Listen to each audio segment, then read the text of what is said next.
오늘 우리에게 주신 하나님 말씀은 예레미야 38장 1절로 13절 말씀입니다. mat단의 아들 스바냐와 바스울의 아들 그다랴와 셀레미야의 아들 유갈과 말기야의 아들 바스울이 예레미야가 모든 백성에게 이르는 말을 들은즉 이르기를 여호와께서 이와 같이 말씀하시되 이 성에 머무는 자는 칼과 기근과 전염병에 죽으리라. 그러나 갈대아인에게 항복하는 자는 살리니 그는 요량물을 얻음같이 자기의 목숨을 건지리라. 여호와께서 이와 같이 말씀하시니라. 이 성이 반드시 바벨론의 왕의 군대의 손에 넘어가리니 그가 차지하리라 하셨다 하는지라. 이에 그 고관들이 왕께 아뢰되 이 사람이 백성의 평안을 구하지 아니하고 재난을 구하오니 청하건대 이 사람을 죽이소서. 그가 이같이 말하여 이 성에 남은 군사의 손과 모든 백성의 손을 약하게 하나이다. 시드기야 왕이 이르되 보라 그가 너희 손 안에 있느니라. 왕은 조금도 너희를 거스를 수 없느니라 하는지라. 그들이 예레미야를 끌어다가 감옥 뜰에 있는 왕의 아들 말기야의 구덩이에 던져 넣을 때에 예레미야를 줄로 달아내렸는데 그 구덩이에는 물이 없고 진창뿐이므로 예레미야가 진창 속에 빠졌더라. 왕궁 내시 구스인 에벳멜렉이 그들이 예레미야를 구덩이에 던져 넣었음을 들으니라. 그때 왕이 베냐민 문에 앉았더니 에벳멜렉이 왕궁에서 나와 왕께 아뢰어 이르되 내 주 왕이여 저 사람들이 선지자 예레미야에게 행한 모든 일은 악하니이다. 성중에 떡이 떨어졌거늘 그들이 그를 구덩이에 던져 넣었으니 그가 거기에서 굶어 죽을 그리다 하니 왕이 구스 사람 에벳멜렉에게 명령하여 이르되 너는 여기서 30명을 데리고 가서 선지자 예레미야가 죽기 전에 그를 구덩이에서 끌어내라.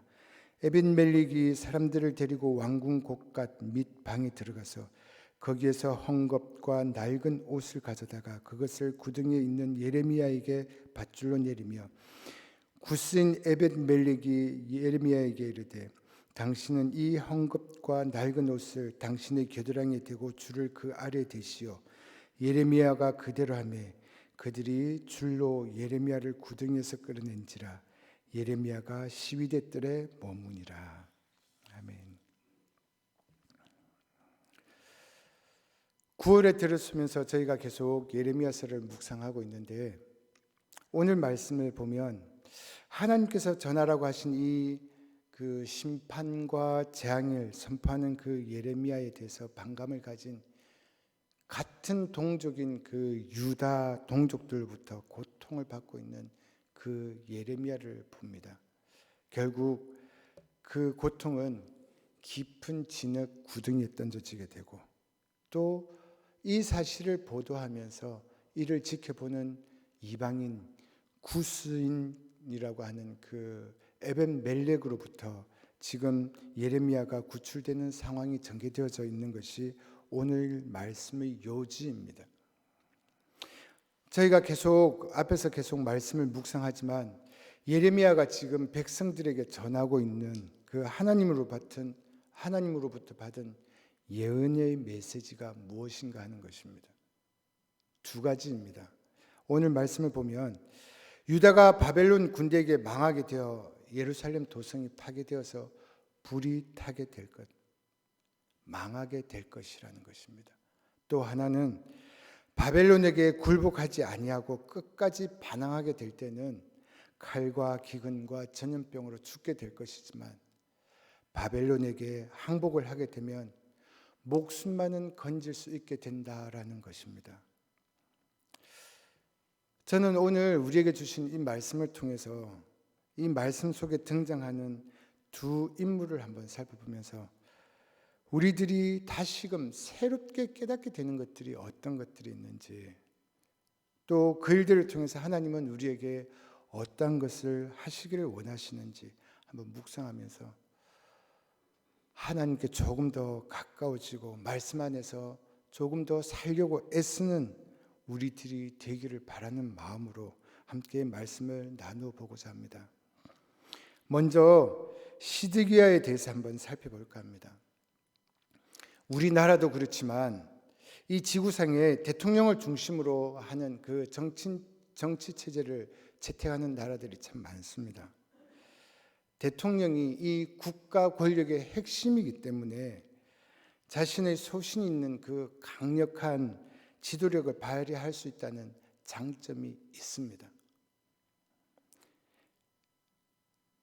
자기가 정치 체제의 그 권력의 핵심이기 때문에 이 강력한 지도력으로 국민들을 위하고 나라를 위한 정치를 하게 된다면 그 국가는 든든히 서가게 될 것이고 그 국가는 날로 날로 흥왕하게 될 것입니다. 그렇지만 그 반대로 그 권력으로 자신의 영달을 위해서 권력을 휘두르게 된다면 총체적인 그러한 혼란과 부정부패 속에 빠지게 될 것입니다.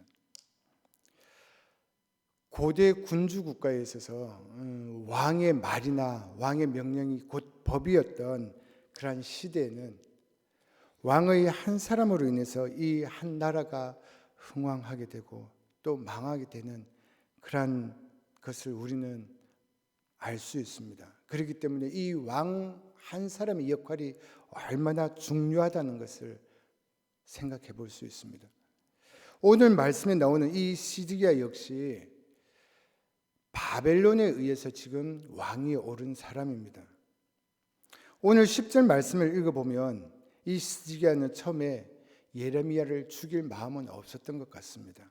10절 말씀입니다. 왕이 구스 사람 에벳 멜렉에게 명령하여 이르되 너는 여기서 30명을 데리고 가서 선지자 예레미야가 죽기 전에 그를 구덩이에서 끌어내라. 만약 예레미야를 처음부터 죽일 마음이 있었다면 처음에 자기가 가졌던 그 마음과 달리 30명이나 데려가서 구하라고 하지는 않았을 것이라는 것입니다. 그러나 주위에 있는 이 고관들의 워낙 유력한 가문들의 사람이었기 때문에 이들을 물리칠 수 없었다는 것입니다. 이 고관들이 어떤 사람입니까? 반바벨론파입니다. 그리고 친애굽파라는 주류를 이루고 있기 때문에 시드기야의 입장은 자기의 그 입지는 불안하기 그지없습니다. 그러기에 이 시드기야는 자기의 입지를 유지하기 위해서라도 이 관료들의 요구를 거절하지 못하고 또 무기력하게 다 들어줄 수밖에 없는 그러한 입장에 놓여져 있습니다. 오늘 4절 5절 말씀을 한번 보겠습니다. 이에 그 고관들이 왕께 아뢰되 이 사람이 백성의 평안을 구하지 아니하고 재난을 구하오니 청하건대 이 사람을 죽이소서. 그가 이같이 말하여 이 성의 남은 군사의 손과 모든 백성의 손을 약하게 하나이다. 시드기야 왕이 이르되 보라 그가 너희 손 안에 있느니라. 왕은 조금도 너희를 거스를 수 없느니라 하는지라. 지금 고관들이 이 시드기야 왕 앞에 나와서 예레미야를 죽여야 됩니다. 지금 이 얘기합니다. 그러자 시드기야의 답변이 뭐라고 합니까? 그가 지금 너희 손 안에 있다고 얘기합니다. 그러면서 더 곁들여서 하는 말이 나는 너희를 거스를 수 없다고 지금 말을 하고 있습니다. 우유부단하기 그지없습니다. 이 신하들에게 쩔쩔매면서 지금 끌려가고 있는 그런 꼴입니다. 어떻게 보면 이 시드기야라는 왕의 위치와 자세는 하나님께서 선택하신 그 선민국가의 왕으로서 악인들과 의인들을 구별하고 또 악인들로부터 의인이 박해받지 않도록 하는 것이 자기의 사명인 것을 감안해 볼 때 왕으로서 올바른 면모를 가지고 있지 않는 것 같습니다. 실망받게 줄 수밖에 없는 왕입니다. 자기의 목숨을 위해서, 자기의 입지와 자기의 안일만을 위해서 지금 자기가 반드시 보호하고 지켜야 될 바람막이가 되어줘야 될 그 백성들을 보호하지 못하고 악인들의 손에 내어주고 있는 무책임하고 비굴하기 그지없는 왕의 모습을 보여주고 있다는 것입니다. 여기에서 저희들은 이 시드기야와는 완전 상반되는 그런 한 왕을 떠올리게 됩니다. 그 왕은 바로 우리 성도들의 참되고 유일한 왕이신 예수 그리스도이십니다. 우리 예수님은 자신의 위신이나 명예를 위해서 우리 성도들을 희생시키거나 이용하는 그러한 분은 아니십니다. 도리어 자기 백성들의 복된 삶을 살아가게 하기 위해서 온 힘을 기울이시고 악한 자들로부터 보호하시는 분이 바로 우리의 왕, 우리 예수님이십니다. 그것도 부족해서 우리의 죄와 허물을 다 없이 해주기 위해서 당신의 모습까지도 아낌없이 내어주신 그 왕이 바로 우리 예수님이십니다. 하나님의 본체이시고 영광과 위엄으로 충만하시고 만국의 왕들조차도 무릎 꿇고 경배해야 할 그러한 분이심에도 불구하고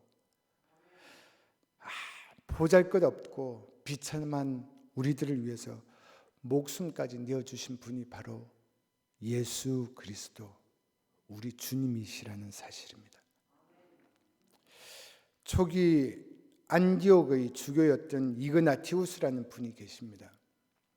이분은 로마 원형 경기장에서 사나운 맹수형을 당하신 분이십니다. 그런데 이분에게는 이 맹수형을 당하는 이 처형이 죽음이나 치욕이나 공포가 아니었다는 사실입니다. 맹수형을 당하기 전에 이런 말을 합니다. 나를 불로 지지고 쇠 뭉치로 때려 보시오. 사납고 힘센 맹수를 보내 보시오. 내 뼈를 자르고 비틀고 어깨 보시오. 내 사지를 꺾고 내 몸을 부수어 보시오. 악마같이 잔인한 고문으로 공격해 보시오. 오히려 그것은 나를 예수 그리스도에게 더 가까이 이르게 할 것이요 라고 말을 했습니다. 생각만 해도 몸서리쳐지는 그 죽음 앞에, 그 공포 앞에 어떻게 이렇게 초연함을 보였을 수 있었겠습니까? 그런가 하면 우리 교회 역사 가운데 서머나 교회 감독이었던 폴리갑이라는 분이 계십니다. 이분 역시 화형을 당해서 순교를 당했는데 여든 나이가 가까워옴에도 불구하고 사형 집행하는 자가 와서 배교를 하면 살려주겠다고 하는 그 말을 거절하며 이런 말을 했다고 합니다. 나는 86년 동안이나 그리스도를 섬겨왔고 주님은 나를 한 번도 모른다고 하시지 않았는데 내가 어찌 왕이시오 나의 주인이신 그리스도를 부인하겠는가라는 말을 하면서 자기를 죽이고자 지금 준비하고 있는 그 장작더미 위로 올라가서 화형을 당했다고 합니다. 이그나티우스와 폴리갑 이 두 분 외에도 얼마나 많은 믿음의 사람들이 이름 없이 빛도 없이 예수 그리스도를 위해서 충성하며 헌신하며 자기의 목숨을 바치는 일들이 많았겠습니까? 왜 이들이 자기 목숨을 아끼지 않고 내어주기까지 했을까요?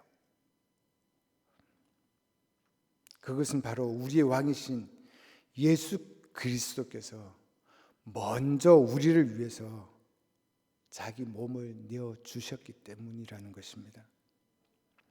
주님께서 우리를 위해 자기 몸을 내어주셨던 것처럼 우리 역시 참되고 진실됨으로 은혜로우신 우리 예수 그리스도 앞에 내 생명까지 내어드린다는 그런 마음으로 충성하며 헌신하는 저희들이 되어야 할 것입니다. 코로나로 인해서 대면 예배를 드리지 못하고 비대면 예배로 또 인터넷 예배를 드리는 우리의 모습은 우리의 마음은 예전 그 대면 예배를 드렸을 때와 어떠한 모습으로 지금 달라져 있는지 한번 생각해보고 다시 우리의 마음을 다 잡아서 참 예배자의 모습으로 예배에 승리하는 우리 모두가 되어지기를 주님의 이름으로 축복합니다. 두 번째로 저희가 살펴볼 사람은 에벳멜렉이라는 사람입니다. 오늘 성경에 보면 이 에벳멜렉이 어떤 사람이라고 정확하게 서술되어 있지는 않습니다. 7절 말씀을 보면 왕궁 넷이 구스인 에벤멜렉이라고만 그렇게 소개되어 있는 것을 봅니다. 당시 그 권력의 실세였던 이 고관들에 의해서 시드기야도 이들을 두려워하면서 그 예레미야를 죽이는 데 동조했던 그 상황 가운데 이 예레미야를 돕는다고, 구출해야 된다고, 구명에 앞서는 것은 자신을 위험에 빠뜨릴 수 있는 그러한 행동이었을 것입니다. 그럼에도 불구하고 이 에벤멜렉은 시드기야 왕 앞에 직접 나아갑니다. 그리고 예레미야가 구덩이에 갇혀 있는 것은 부당한 일이라고, 구해야 한다고 간언을 하는 그 모습을 봅니다.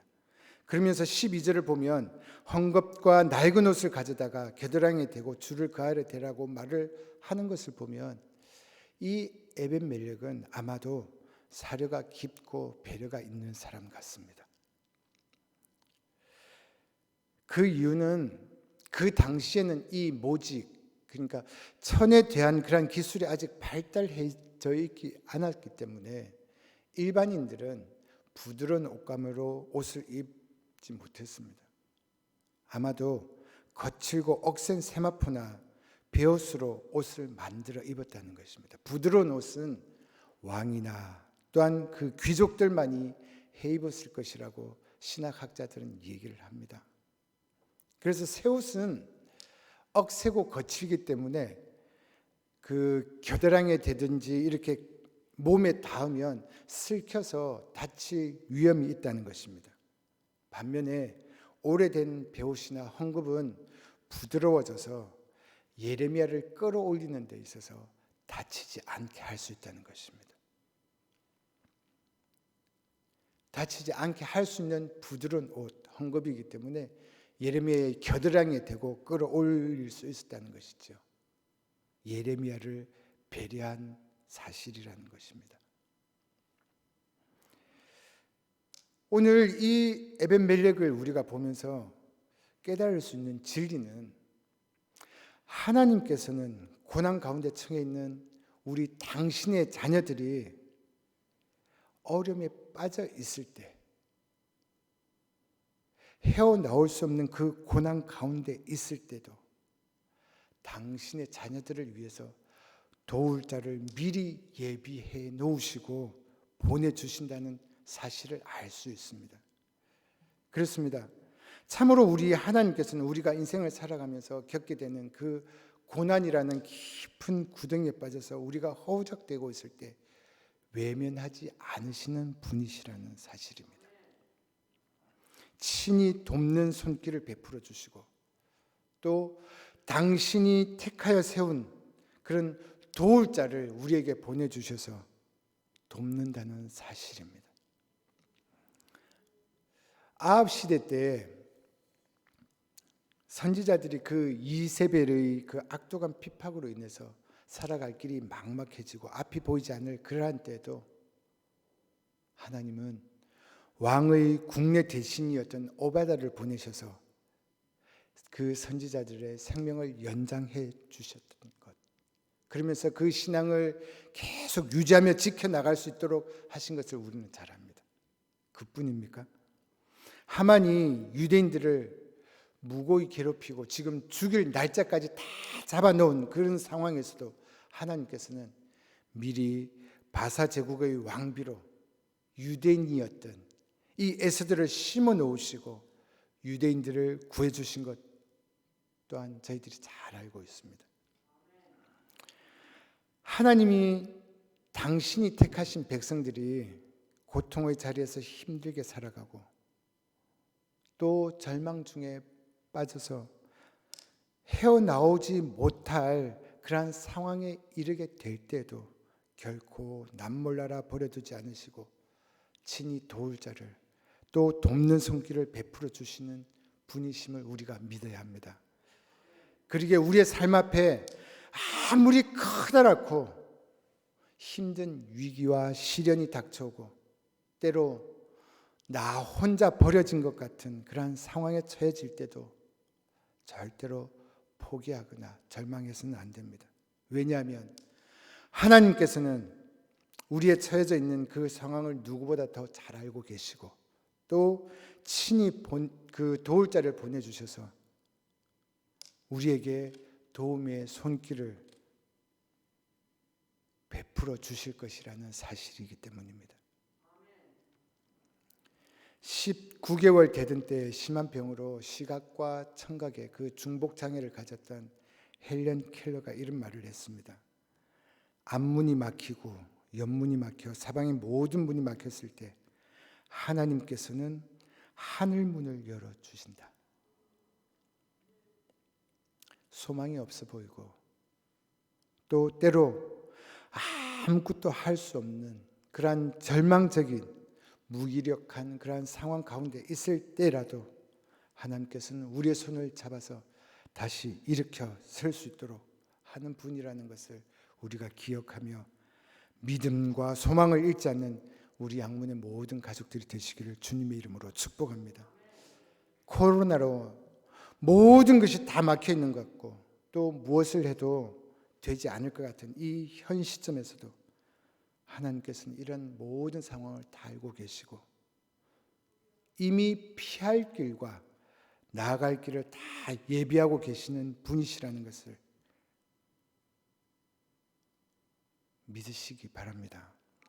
하나님만이 우리의 길이시고 우리의 계획이시고 우리의 해결책이십니다. 하나님만이 우리의 도움이시고 힘이시고 또 능력이 되십니다. 이 하나님으로 인해 오늘 하루도 우리 성도님들이 그 계신 삶의 자리에서 영광의 자리요, 구원의 자리요, 영원한 승리의 자리가 되어지는 그러한 자리가 되어질 수 있기를 우리 주님의 이름으로 축복합니다. 참 좋으신 하나님,